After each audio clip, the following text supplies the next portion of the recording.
अध्यक्ष जी, आज प्रदेश में जिस तरह से राजनीतिक हलचल चल रही है उस पर आप थोड़ा प्रकाश डालें।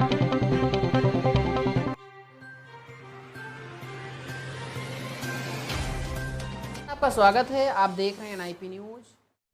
आइए बात करते हैं उत्तर प्रदेश की भदोही जनपद की, जहां पर किसान आंदोलित है और मुख्यमंत्री हैं देशाटन पर। आरिफ सिद्दीकी, अन्नदाताओं की भाजपा सरकार को कोई परवाह नहीं, उत्तर प्रदेश बन गया है गुंडों और माफियाओं का गढ़, भाजपा सरकार के रहते नहीं सुधरने वाले हैं हालात। जी आप देख रहे हैं भदोही जनपद से एनआईपी न्यूज। आइए बात करते हैं आरिफ सिद्दीकी से, क्या कहना है उनका। किसान इतना परेशान है और इतना चिंतित है कि आगे आने अपने भविष्य को लेकर के किसान चिंतित है, बहुत परेशानी में है। जो नौजवान बेरोजगार हैं वो बहुत परेशान हैं, इसलिए कि उनके लिए रोजगार का कोई अवसर नहीं मिल रहा है। किसान बुरी तरह परेशान है और किसानों के सवाल को लेकर के, नौजवानों के सवाल को लेकर के, बेरोजगारी के सवाल को लेकर के अब समाजवादी पार्टी को संघर्ष करना पड़ेगा और संघर्ष के रास्ते पर ही चल करके इस देश में पुनः खुशहाली स्थापित की जा सकती है। ये सरकार जितना दिन तक रहेगी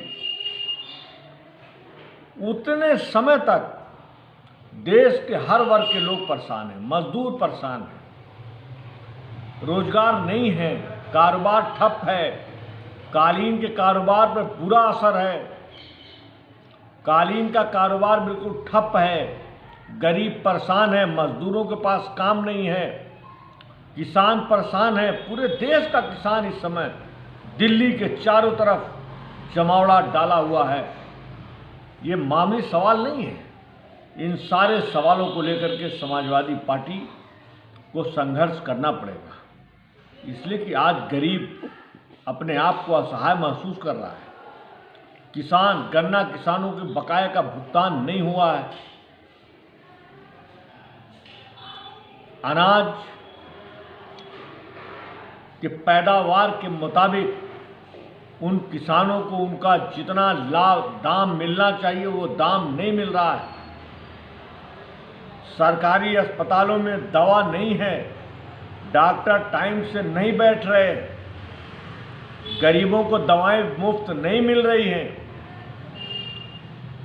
ये बहुत सारे सवाल हैं। समाजवादी पार्टी के लोगों के ऊपर फर्जी मुकदमे लादे जा रहे हैं, गरीब कार्यकर्ताओं को परेशान किया जा रहा है, गरीबों की बात को सुना नहीं जा रहा है, गरीब अपनी बात को कहने के लिए जा रहा है तो उसको डांट करके भगा दिया जा रहा है।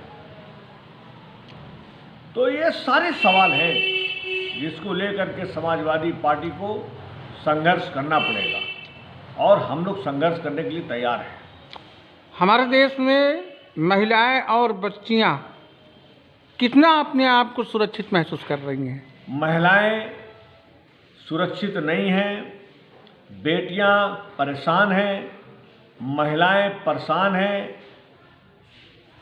इसलिए परेशान हैं कि जब कानून का भय नहीं रहेगा, कानून का राज स्थापित होना चाहिए और कानून का राज तभी स्थापित होगा जब जनप्रतिनिधियों की बात को माना जाएगा। जनप्रतिनिधि वो समाज का काम करते हैं, लेकिन आज अच्छे बड़े बड़े जनप्रतिनिधि जो भारतीय जनता पार्टी के ही हैं, उनकी भी बात तो कोई नहीं सुन रहा है। वो अपने ही कार्यकाल में धरना प्रदर्शन दे रहे हैं। भारतीय जनता पार्टी के नेता, भारतीय जनता पार्टी के विधायक, भारतीय जनता पार्टी के कार्यकर्ता परेशान हैं। उनकी बात को लोग नहीं सुन रहे हैं, पुलिस के लोग उनकी बात को नहीं सुन रहे हैं। अब वो सही काम भी कह रहे हैं तो उनकी बात को नहीं सुन रहे हैं। गलत तो गलत काम है, वो अलग बात है, लेकिन सही काम भी अगर कोई कह रहा है तो समाजवादी पार्टी की सरकार थी 2012 से 17 तक। समाजवादी पार्टी के लोग, चाहे भारतीय जनता पार्टी के लोग रहे हों, चाहे कोई भी विपक्षी दल रहा हो, अगर वो कहता था तो उसकी बात को सुनी जाती थी। उसके बातों पर पुलिस के लोग काम करते थे, अधिकारी काम करते थे। लेकिन आज ऐसा वातावरण नहीं है। विपक्ष का दमन किया जा रहा है,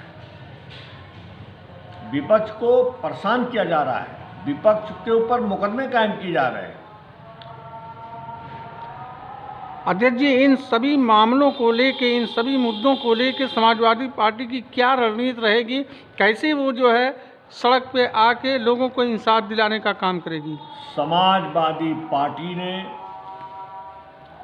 डॉक्टर राम मनोहर लोहिया ने कहा, जिंदा कौमें 5 साल इंतजार नहीं करती। चौधरी चरण सिंह जी ने कहा, किसान की आवाज हमेशा समाजवादी पार्टी को उठाना चाहिए, चाहे वो गन्ना किसान हो, चाहे वो कोई भी फसल को पैदा करने वाले किसान हो, उनको उनके फसल का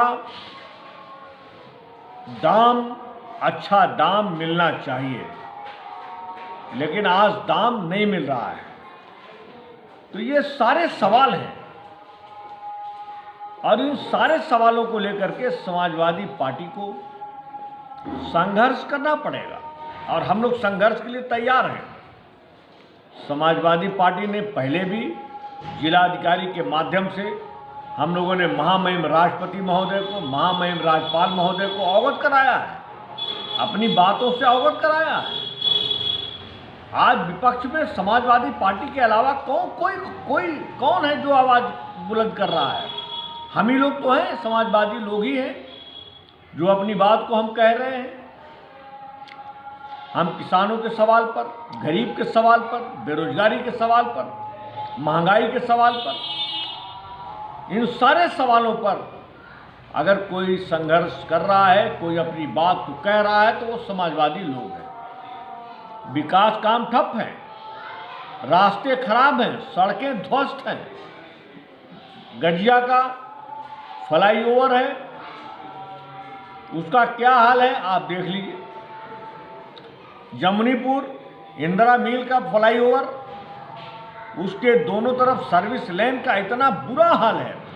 अरे अध्यक्ष जी, सर्विस लेन तो आपके बना ही नहीं, कैसी बात कर रहे हैं आप? लेन का बुरा हाल है, सर्विस लेन बना ही नहीं। सरकार को पहले सर्विस लेन बनाना चाहिए, इसलिए कि तो आपकी सरकार में गमन। अध्यक्ष जी, बात सुनिए अध्यक्ष जी, आपकी सरकार में जो सवाल उठा रहे हैं, अध्यक्ष जी सुनिए, पूर्ण विराम दीजिए। आपकी सरकार में ओवरब्रिज का निर्माण शुरू हुआ, ओवरब्रिज के निर्माण शुरू होने से पहले सर्विस लेन क्यों नहीं बनाया गया आपकी सरकार में? जनहित की सवाल आपकी सरकार में। अध्यक्ष जी बताइए इसका जवाब। नो, जनहित के सवाल को आप सुनिए। अध्यक्ष जी, आपने वो सर्विस लेन की बात कही है, सर्विस लेन पे अगर जा रहे हैं उस रास्ते से, सर्विस लेन बना ही नहीं। कष्ट हो रहा है, भदोही के आवाम को कष्ट है, पूरी भदोही की आवाम जानती है अध्यक्ष जी, सर्विस लेन बना नहीं। इंदिरा मिल फ्लाईओवर का जो सर्विस लेन है वो तत्काल बनाया जाना चाहिए। तो आपकी सरकार थी, आपके सरकार में। अध्यक्ष जी पहले बताइए, बनाया जाए, आप बनाया जाए कह रहे हैं, आपकी सरकार में ओवरब्रिज का निर्माण शुरू हुआ, क्यों नहीं बनाया गया? आप सुन लीजिए। अरे सुन लिए, बता तो रहे हैं। रेवड़ा परसपुर है, रेवड़ा परसपुर की 200 मीटर की सड़क है जो चौरी रोड से उसको अध्यक्ष जी दूसरे के ऊपर आरोप लगाना ये आसान काम है, ये जान लीजिए। दूसरा आप नहीं, आप वर्तमान भारतीय जनता पार्टी की सरकार पे आरोप मढ़ रहे हैं, आप अपने गिरेबा में नहीं झांक रहे हैं। आरोप किसी पे नहीं मढ़ते। नहीं, सपा की सरकार में ओवरब्रिज का निर्माण शुरू हुआ, सर्विस लेन क्यों नहीं बनाया गया, इसका जवाब दीजिए। हम देखिए, सपा की सरकार थी, किसी पे नहीं मढ़ते।